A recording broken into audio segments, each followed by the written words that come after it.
Olá, meus queridos, mais uma vez aqui juntos para refletirmos acerca da palavra do Senhor.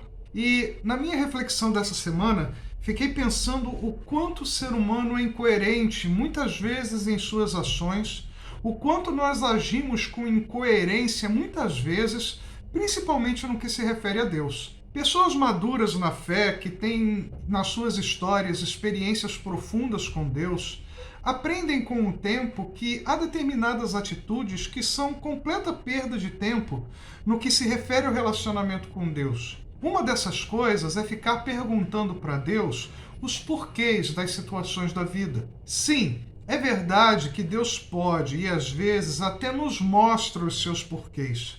Mas também é verdade que muitas outras, e talvez até na maioria das vezes, essas respostas pertençam somente ao Senhor e ficaremos sabendo, talvez, somente na eternidade. Pessoas maduras na fé aprendem a aceitar e se submeter à vontade de Deus sem questionar. Não estou dizendo que é fácil, mas a maturidade nos ensina que andar com Deus significa, muitas vezes, agir dessa forma diante das situações da vida. Usei esse exemplo apenas para demonstrar que somos assim muitas vezes, ou seja, incoerentes ou até mesmo imaturos. E se tem outro assunto que muitas vezes agimos com essa incoerência, é quando queremos saber qual é a vontade de Deus. Ah, a vontade de Deus!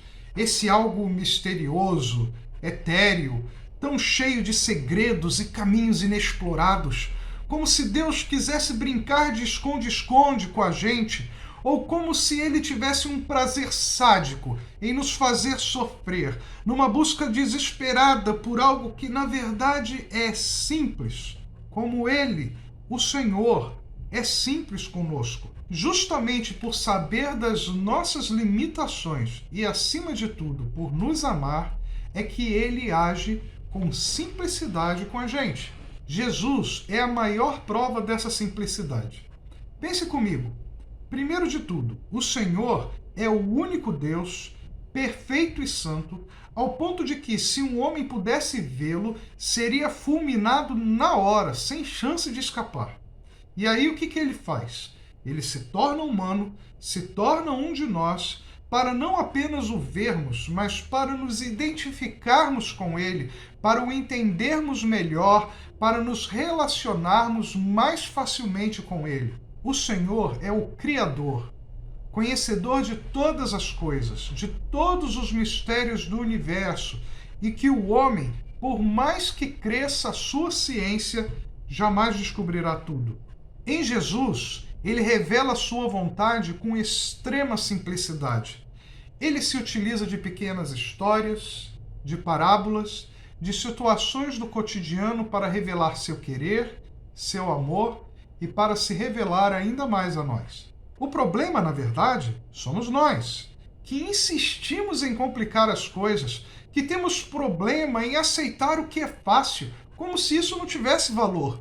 Então, fazemos questão de valorizar ao máximo essa experiência traumatizante que é descobrir a vontade de Deus. Parece que só conseguimos crer na vontade de Deus se ela nos causar algum tipo de dor ou desconforto. Se não for assim, não pode ser a vontade de Deus. Tem uma historinha engraçada, bem para criança mesmo, mas que eu gosto de contar acerca disso. Um jovem chamado Brandão era um trabalhador no campo. Depois de muito esforço, juntou suas economias e disse: chegou a minha hora de construir meu próprio negócio, e decidiu em seu coração investir na plantação de tomates. Porém, sendo ele temente a Deus, orou ao Senhor perguntando se era essa a sua vontade. Eis que um dia, após orar, andando por sua propriedade, ele olhou para o céu e viu, escrito nas nuvens, as seguintes letras: VPB. Quando Brandão viu aquilo, não teve dúvidas da resposta de Deus. VPB só poderia ser: vá pregar, Brandão. Então ele vendeu tudo o que tinha, abandonou seu sonho de se tornar um agricultor e foi se preparar para ser um pregador. Resultado dessa história? Ele se deu muito mal. Não apenas ele não era um bom pregador, como também se tornar um homem frustrado e triste, sem prazer naquilo que fazia. Então, um dia, revoltado com Deus, ele pergunta ao Senhor: por que o Senhor me mostrou aquelas letras no céu dizendo: vá pregar, Brandão? Eu queria plantar tomates e o Senhor me desviou do meu caminho para essa tristeza que hoje eu vivo. Então, Brandão ouviu a voz de Deus que disse a ele: Brandão, meu querido e amado, você entendeu tudo errado. VPB não era vá pregar, Brandão, mas na verdade o significado era vá plantar batatas. É uma historinha boba, mas que mostra como nós, muitas vezes, complicamos as coisas, sendo que a própria Bíblia, que é a palavra de Deus, nos mostra como estar de acordo com a vontade de Deus. O que acontece é que queremos pegar um exemplo isolado na Bíblia e queremos fazer dele a grande realidade que supera a maioria das lições que a própria palavra nos dá. Estou me referindo aqui de forma específica à experiência de Gideão. Juízes capítulo 6 nos narra a sua história e sobre o sinal do novelo de lã que ele pediu ao Senhor por 2 vezes e o Senhor o atendeu. Mas quantas vezes experiências assim nós vemos narradas na Bíblia? E o contexto da vida de Gideão, seu compromisso e sua fé diante de Deus, será que nada disso importa? Quando lemos a palavra, entendemos que sim, Deus até pode revelar a sua vontade através de sinais. Não há dúvida disso. Porém, esse não é o padrão estabelecido pela Bíblia. Miqueias, capítulo 6, versos de 7 a 16, nos aponta uma direção em relação a isso. E diz assim o texto: será que o Senhor se agrada com milhares de carneiros, com 10.000 ribeiros de azeite? Darei o meu primogênito pela minha transgressão, o fruto do meu corpo pelo pecado da minha alma? Ele já mostrou a você o que é bom. E que o Senhor pede de você? Que pratique a justiça, ame a misericórdia e ande humildemente com o seu Deus. A voz do Senhor se dirige à cidade e é verdadeira sabedoria temer o seu nome. Escutem, ó tribos e todos os moradores. Ainda se encontram na casa dos ímpios os tesouros da impiedade e a medida falsa que eu detesto? Poderei eu inocentar balanças desonestas e uma bolsa com pesos adulterados? Porque os ricos da cidade estão cheios de violência, os seus habitantes falam mentiras e a língua deles é enganosa. Assim também eu passarei a feri-los e os destruirei por causa dos seus pecados. Vocês comerão, mas não ficarão satisfeitos. A fome continuará nas suas entranhas. Tentarão pôr os seus bens a salvo, mas não conseguirão preservá-los. E aquilo que preservarem, eu entregarei à espada. Vocês irão semear, mas não colherão nada. Vocês esmagarão as azeitonas, mas não se ungirão com azeite. Pisarão as uvas, mas não beberão o vinho. Vocês observaram os estatutos de Onri e todas as obras da casa de Acabe e andaram nos conselhos deles. Por isso, farei de Jerusalém um lugar desolado e dos seus moradores um objeto de vaias, e vocês terão de suportar a zombaria dos povos. Esse texto deixa claro que não adianta nada fazermos um monte de coisas dizendo ser para Deus se o principal não vem antes. Que pratique a justiça, ame a misericórdia e ande humildemente com o seu Deus, como está lá no verso 8. Ou pior, fazer coisas para Deus, mas com a vida repleta de imperfeições, repleta de pecado. Se você prestar atenção nesse verso 8, verá que esse verso é exatamente o amar a Deus sobre todas as coisas, quando ele diz andar humildemente com o seu Deus, ou seja, em submissão, fé e amor. E também o texto fala sobre amar ao próximo, que é o praticar a justiça e amar, agir, viver com e pela misericórdia. Outro texto que me vem à mente acerca desse assunto é João capítulo 12, versos de 23 a 27.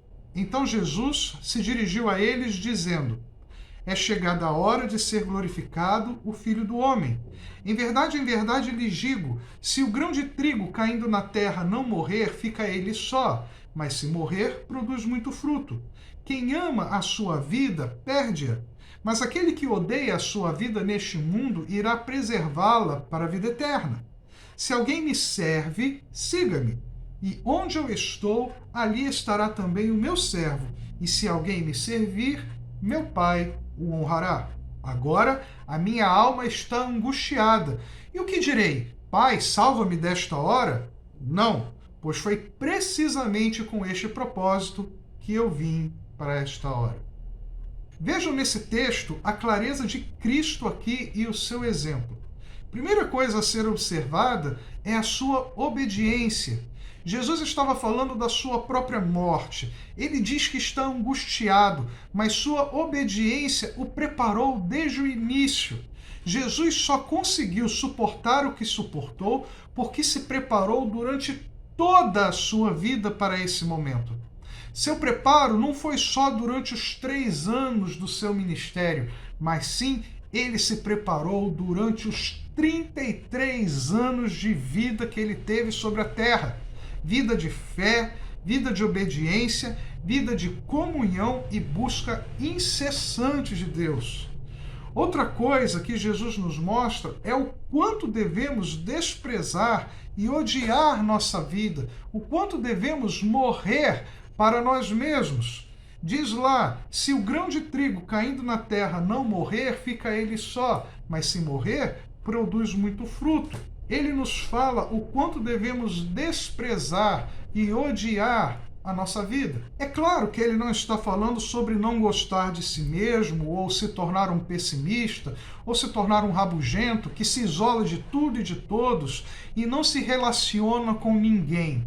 É claro que não é isso. Odiar a própria vida aqui significa odiar os desejos da carne, as tendências ao erro, nossa própria vontade ao invés da vontade de Deus. É o desejo da vingança que temos que abandonar, é o amor ao dinheiro e aos bens que temos que abandonar, é a falta de perdão que temos que deixar, é a imoralidade que temos que abandonar, o prazer que temos em falar mal do outro, o egoísmo, bem como a dissimulação da santidade e do bem comum, que é um disfarce desse mesmo egoísmo e do mau caráter. Enfim, todas as coisas que temos como importantes para nós, mas que nos afastam de Deus e principalmente da sua vontade que já nos foi revelada. Veja a maravilha desse verso 26 que diz: se alguém me serve, siga-me, e onde eu estou, ali estará também o meu servo, e se alguém me servir, meu Pai o honrará. Percebe bem o que ele disse? Você percebe bem o que está escrito? Lá diz que o Pai te honrará, ou seja, as coisas acontecerão com naturalidade na sua vida. As coisas acontecerão de forma a serem uma consequência dessa vida com o Senhor, de sermos servos de Jesus. Acontecerão com naturalidade. Por que então ficar desesperado pela vontade de Deus ou ficar aguardando que as nuvens escrevam a vontade do Senhor no céu para você? Tão somente creia no Senhor, submeta-se a Ele e viva de acordo com a sua palavra. Muitos textos bíblicos nos apontam exatamente nessa direção. Vejam só: confie no Senhor e faça o bem, habite na terra e alimente-se da verdade, agrade-se do Senhor e Ele satisfará os desejos do seu coração. Entregue o seu caminho ao Senhor, confie nele e o mais Ele fará. Salmo 37, de 3 a 5. Bem-aventurado é aquele que não anda no conselho dos ímpios, não se detém no caminho dos pecadores, nem se assenta na roda dos escarnecedores. Pelo contrário, o seu prazer está na lei do Senhor e na sua lei medita de dia e de noite. A pessoa que assim age, que vive dessa maneira, como o salmista já falou, ele completa dizendo: ele é como a árvore plantada junto a uma corrente de águas, que no devido tempo dá o seu fruto e cuja folhagem não murcha, ou sempre está sempre verde, está sempre florescendo. E tudo que ele faz será bem sucedido. Salmos 1, de 1 a 3. A palavra de Deus continua por outras vezes falando sobre isso. Da mesma maneira, também o Espírito nos ajuda em nossa fraqueza, porque não sabemos orar como convém, mas o próprio Espírito intercede por nós com gemidos inexprimíveis. E aquele que sonda os corações, ele sabe qual é a mente do Espírito, porque intercede pelos santos de acordo com a vontade de Deus. Sabemos que todas as coisas cooperam para o bem daqueles que amam a Deus, daqueles que são chamados segundo o seu propósito. Romanos 8, de 26 a 28. Diz ainda mais: e não vivam conforme os padrões desse mundo, mas deixem que Deus os transforme pela renovação da mente, porque aí assim vocês possam experimentar qual é a boa, agradável e perfeita vontade de Deus. Romanos 12, 2. E ainda diz mais: mas busquem em primeiro lugar o reino de Deus e a sua justiça, e todas estas coisas lhes serão acrescentadas. Portanto, não se preocupem com o dia de amanhã, pois o amanhã trará os seus cuidados. Basta ao dia o seu próprio mal. Mateus 6, 33 e 34. Então, meus queridos, sejamos coerentes nas nossas vidas. Queremos tanto saber qual a vontade de Deus para nós, mas insistimos muitas vezes em viver de modo que nos afastamos da comunhão com Ele. Devemos nos lembrar das palavras de João Batista, em João capítulo 3, verso 30. Convém que Ele cresça e que eu diminua. Se vivermos assim, a vontade de Deus nos seguirá em cada passo de nossas vidas, naturalmente, perfeitamente. E que o Senhor nos abençoe.